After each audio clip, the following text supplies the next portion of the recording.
could produce nitric oxide, so that what would it do if our bodies produced it? Well, it might control blood pressure and prevent hypertension. It might prevent unwanted blood clotting, therefore prevent a myocardial ischemia, which is due to a blood clot in the heart, or it might prevent a stroke, which is a blood clot in the brain.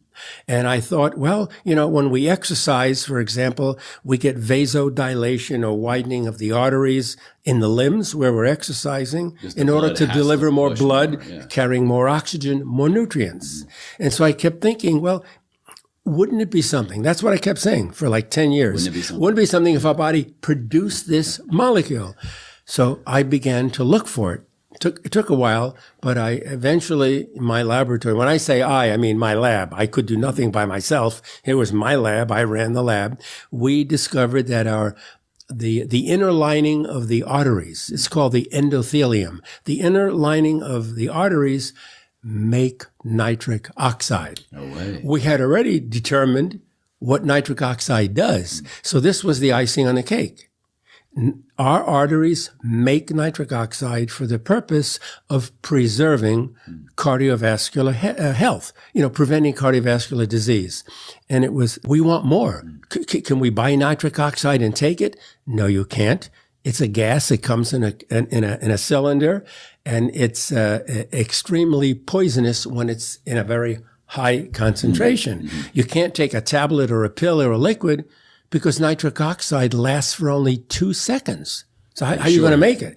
So the only thing you could do is ask your body to make more. What can we do? What drugs can we take? What drugs can be invented to stimulate nitric oxide production? So many drug companies were trying to do this. They were not very successful. But then we discovered, we meaning the scientific community, a bunch of nutritionists actually showed that here are the two main things that boost nitric oxide in our bodies: healthy, balanced nutrition, physical activity. And then thousands of papers, who would have ever thought? Yeah.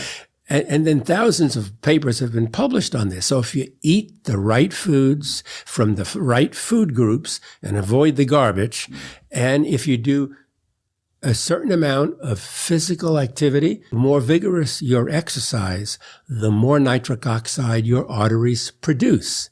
That increase in the force of the blood flowing through the arteries stimulates the endothelial cells to make more nitric oxide. Amazing. So when you make more nitric oxide, the arteries in your legs, let's say you're running, will dilate, or weightlifting, anything, that would deliver more blood, therefore more nutrients to the muscles. Right. And also, it would remove all the pain-producing metabolites of working out from your muscles. And so the more you work out, the more NO you make physiologically to improve blood flow to the working skeletal muscle.